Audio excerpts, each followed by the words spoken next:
Team E-vehicles project is titled as E-vehicles impact, emission costs and policies. The contents of the presentation include project summary, planning, execution, monitoring, and lastly project closing and evaluation. The project scope is to analyze the environmental benefits and costs of e-vehicles, their cost of production, and the cost of operating and buying e-vehicles. In the recent time, there has been many controversies that e-vehicles are actually not greener, and there have been politics around if subsidies are needed for e-vehicles or not. To get an objective answer whether e-vehicles need subsidies and whether they are more environmental friendly or not, this project was undertaken. Compare the emissions from e-vehicles and conventional vehicles. Life cycle emissions from both the vehicles were summed up, and it was concluded that e-vehicles were less polluting, but that was when the grid source was from renewable, and it was also concluded that e-vehicles were more expensive and policies are inadequate to support a transition to electronic fleet. The research objectives are to highlight the effects of using e-vehicles instead of conventional vehicles and also to prepare a cost comparison analysis for electronic and conventional vehicles. Research methodology used was literature review, quantitative and qualitative analysis. Our project findings include, we found a lot of things, but some of the major findings were that e-vehicles cause less pollution on the basis of its life cycle approach. However, these results can vary if the source of power grid is non-renewable resources, for example, coal.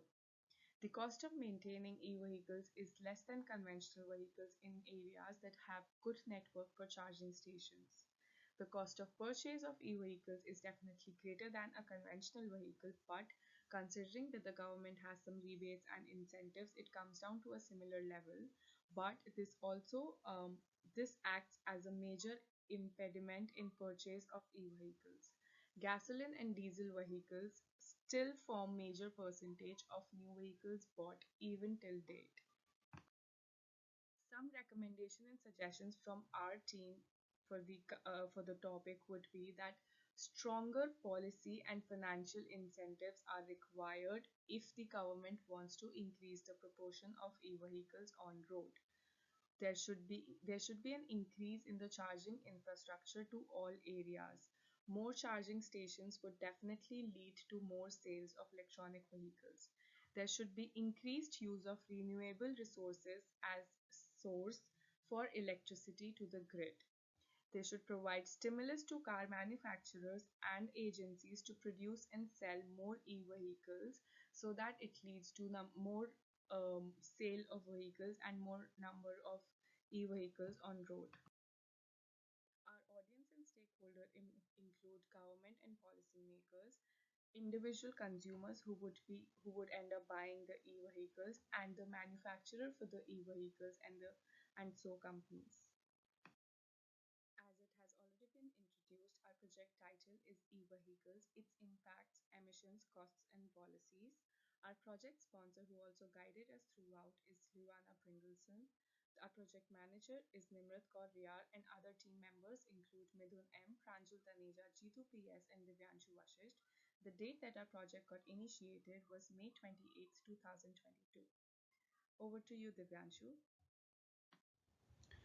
Thank you, Pranjal. I'll start off with project overview. The major deliverables for this project were due on 28 July 2022. The major goals were to achieve all the research objectives within the given deadline. The major purpose for this project was to highlight the impact of conventional vehicles on the climate and how electronic vehicles could help the situation. The second purpose was to present a cost comparison of internal combustion engine vehicles, which are conventional vehicles, versus electronic vehicles. We were working on a minimal budget for this project. The overall cost was around $300, and we planned almost 300 hours for this project, but we were able to achieve the task response within the given time frame. Further talking about the scope of the project. Conducting preliminary research and analyzing the collected raw data to accomplish all the research objectives. Major deliverables were analysis report, research report abstract, infographic poster, and life cycle management presentation. 5 team members were working on this project.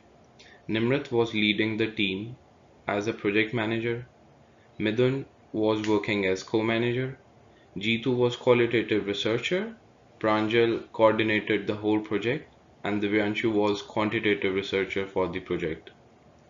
The major risks involved were the time constraint, overall success of the project, data storage issue, and efficiency of members. This slide talks about the schedule for the whole project. The planning phase includes summing up all the research objectives, which was due on 26th of May. Identifying the data and collecting data from different sources was due on 8 June. Analysis and literature review of the collected data was due on 30th June. Summing up the conclusion and deducing the relevant findings from the data was due on 26 July. And finally, the report submission was due on 8th August, including all the submissions. Now I'll be talking about communication management plan for the project. Status report meeting held every 2 weeks, which was participated by project sponsor Livana Bringelson and all the team members. It was held on Google Meet, and the major goal was to review the overall progress and keep a close call on work breakdown schedule. Planning action for upcoming tasks were participated by all the team members and held every week on WhatsApp. Task progress was also monitored closely, which also held every week on WhatsApp. The overall view review for the project held bi-weekly on the Google Meet, which was participated again by all the team members, and the deadlines were monitored closely on Blackboard. Hi all. So this is a risk management plan, and we have identified a probable risk that could happen in the project. The first one which we have identified is efficiency of team members, which has a medium probability of occurrence. And if it occurs, the impact will be very high. And luckily, we didn't. This risk didn't happen. So, but if this if this risk happens, we have a response to that. That is, we have decided that all team members will sit down and will talk and sort out the problem, and everybody will be reminded of the deadlines that is coming soon, and how the issues can delay the deliverables. And also, we have decided that every member will help every others in if they face any issues, any technical issues, or any other incompetencies. So, in second, our risk identified is data loss, and again, the probability of occurrence was medium. And if that occurs, the impact to the project will be very high. But unfortunately, we faced that issue, and we've lost few data. So since we had a plan, if that happens, right, like we used to save a copy of the all collected data and our efforts and our different files we have uploaded in a Google Drive, and all the team members had a copy with themselves. So since we were not impacted very much because we had a solid plan for this. So moving on to the next slide is a stakeholder engagement plan, and we are focusing on external stakeholders. So the first stakeholder is a citizen of North America. Since we are doing this project in North America, they will be the ones indirectly benefiting by the in-depth analysis and findings. Next stakeholder is RAP students. Since we are sharing our project with all RAP students, they could reach one of our internal stakeholders for more information and tip on improving the projects. The next stakeholder is our Professor Livana. She will be reviewing the changes, approval of project, and suggest recommendations. So we'll talk about internal stakeholders, which are the team members. So first is Nimrat, who is our project manager, who facilitated the qualitative and quantitative analysis, the cost analysis and reporting, and she have taken care of other tasks as well. Next is myself as co-manager. I have helped Nimrat with the qualitative and quantitative analysis and also helped with preparation of graphics and presentation. Next is Jitu, who is the qualitative researcher, who was responsible for taking care of the qualitative analysis of the project. Next is Pranjal, who is the project coordinator, who's the one who's to keep track of all the deadlines, the reporting, and the analysis. And finally, Divyanshu, who is the quantitative manager, who is to take care of the quantitative analysis of the project and is to take care of other ad hoc tasks. So next we'll talk about performance matrices. We have given the highest grade of A for every metric. We'll touch upon every metric. The first is productivity. So we were able to complete all the tasks within the allowed time. Next is effectiveness. We have effectively communicated. All team was very good. Very good at that. Next is efficiency. We used a software called Right, which we used for collaborating and coordinating. So we were very efficient in that matter. Next is team ethics. Everybody was responsible and was very committed to the project, and every member was helpful and we were ready to help each other. Next is quality. We feel our project is top quality, so we have given highest grade for quality. Hi all, my name is Jitu. I'm from E-vehicles team. So I'm going to deal with the topic, what is the root cause analysis and the lessons learned from this project. So first I would like to talk about root cause analysis. So there are some problems that we faced during our project. There are time management, self-awareness, team building, work ethics, project skills, and leadership qualities. About the time management, initially we had a tough time to manage the time between among ourselves because every time is different. The availability of everyone's time availability is different. So initially we managed to deal with it in a tough way. So later point of time we managed to identify where we are have that issue that we find it out and we solved the problem after 2 weeks and we started to go in a good way. So that's the how we manage the time. So and about the self-awareness, we didn't have that much of confidence in ourselves what we are going to do with the project. So and after a few weeks we had got the awareness that we had this much capability that in ourselves so we can manage it and we can do it in a proper way. So self-awareness is the one of other problem that we found as a root cause problem, and we sorted out after 2 weeks. And third point is team building. As everyone know, it's hard for everyone to gather every people from a different background. So initially we had a problem that how we can manage the team in a good way. So later point of time we managed that as well. So we got a good rapport later point of time with our group members. So that how we managed to build a team in a good way. So next is work ethics. Work ethics means our project manager Ms. Nimrat has coordinated has delegated every work to every individual in our group. Initially, we didn't have that much of a problem with the work ethics in respect of with respect of work ethics. We didn't find any kind of partiality what she assigned to the work. So so initially we had some, but not that much. Anyway, we could manage that as well.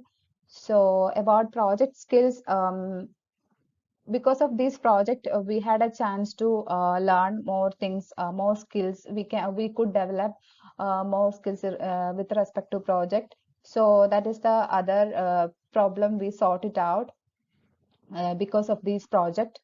And the leadership qualities, because everyone had got a chance to work on each topic, because e-vehicles is a wide topic, and each person got a chance to find the analysis and make the work behind the make some work behind particular top. So everyone got a chance to act as a leader.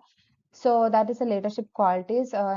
So these are the problems that we faced so far during the project, and we could manage in a better way. So initially we realized that problem. That is how we explain the root cause analysis, right? So first we realize the problem and collect the what are the amount of data, and later identify the associated causal factors. Then we came into the conclusion, and we make a particular action for the what all the and particular action for the particular problem. Those how we manage these problems in a better way. So we managed to learn the many technical aspects during our project: Microsoft Office, NVivo, SPSS, SQL, Power BI, Infogram, Canva. Microsoft Office, Microsoft, everyone know, we used to each and everyone used to use this Microsoft Office for the report writing, everything. And next is NVivo. It is a software program used for quantitative and mixed method research. Specifically, it is used for the analysis of unstructured text, audio, video, and image data, including interviews, focus groups, surveys, social media, and journal articles. This is a software we use for used called NVivo. Next is SPSS. It means a statistical package for the social sciences. It is also known as IBM SPSS Strategy. It is a software package which is used for the analysis of statistical data. Although the name of SPSS reflects, it's originally used in the field of social sciences. It uses has since expanded into the other markets.